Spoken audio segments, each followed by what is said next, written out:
Hey guys, welcome to Picksburgh. This is Anthony. I'm from the city is still. I'm from the city is still.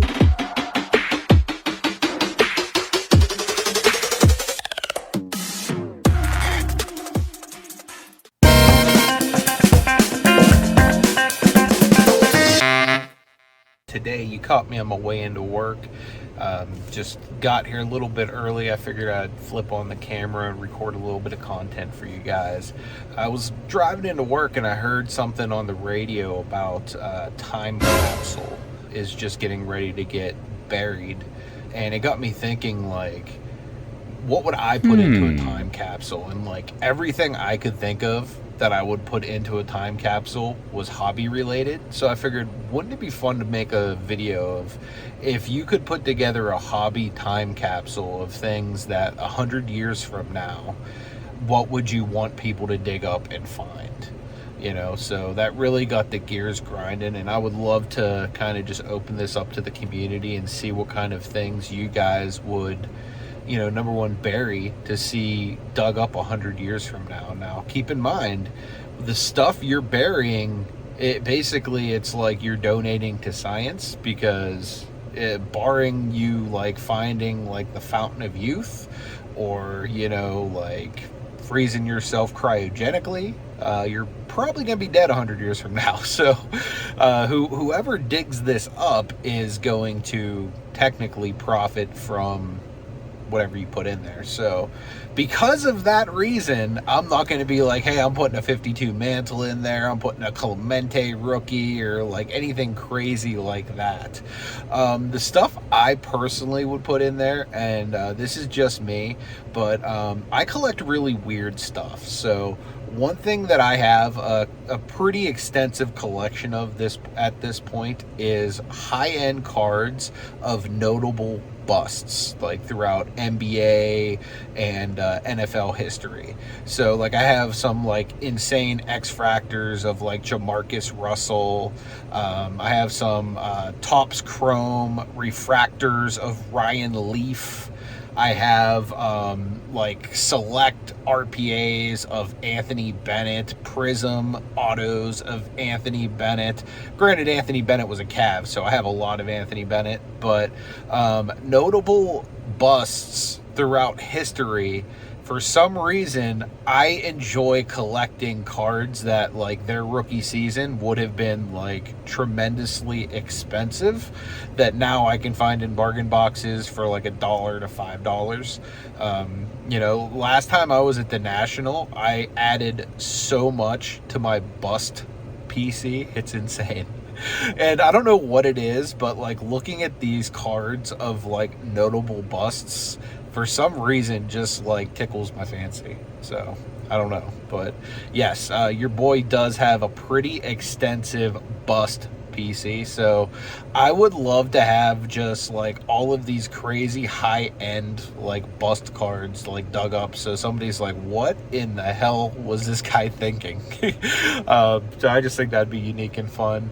Another thing that I would want to put in there is something that I really enjoy, like with players that I feel like are going to get lost in history, and people are going to really forget just how really cool that they were. So, for example, I have an extensive collection of Cordell Stewart. I would definitely put a binder of Cordell's in a time capsule, just so somebody like opens it up, they're like, wow, look at all of these crazy cool 1990s inserts, parallels, like all of these different things that are just awesome. Who's this Cordell Stewart guy? Maybe they'll pull up, hopefully YouTube's still around, and maybe they'll pull up some highlights of him and just see how this guy was Slash playing all these different positions before that was even really a thing. Like, imagine, like, I say this all the time, imagine if Cordell Stewart played in today's NFL and he was just allowed to be what he was. Like, I feel like he would have had a tremendously different career. So Cordell's my guy. I love me some Cordell Stewart, so I would love to see Cordell get some shine 100 years from now. Another one I'd put in there that's a huge PC of mine is Anderson Varejao. For most of my life, I tell people I grew up dirt poor. So while most people that are diehard Cleveland Cavalier fans, as you can see, I am.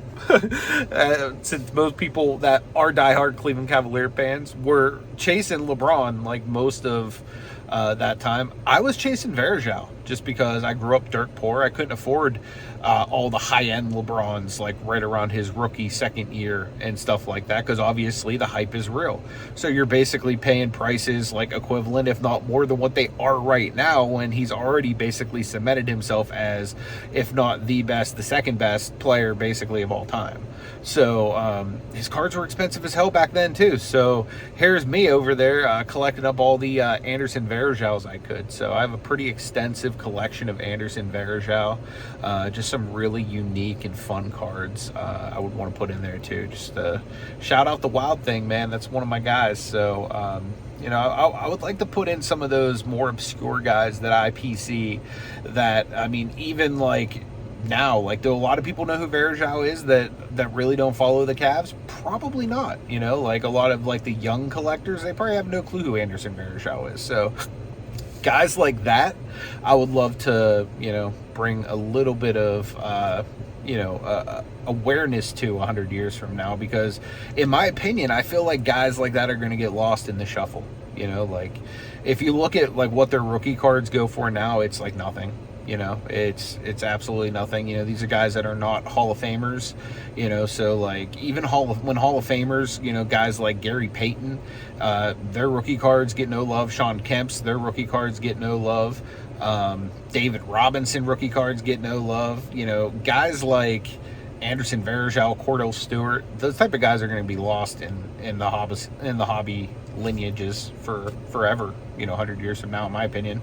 You know, even if I think back to the T206 set, like Honus Wagner, I don't know who else is in those sets, because I don't really know many of them players. Like, I know like any of the notable guys, you know, mainly Honus Wagner because he was a Pirate, but we're talking 100 years ago.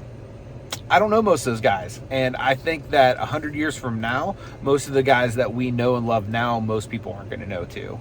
You know, especially younger collectors who could care less about anything but like ultra modern cards and stuff like that. So those are just my takes. You know, I would love to leave some of my obscure bust cards. I would love to leave some of the players that I love in PC that for, you know, years and years and years, even though their cards have been worth nothing, that I've cherished them. I keep binders of them.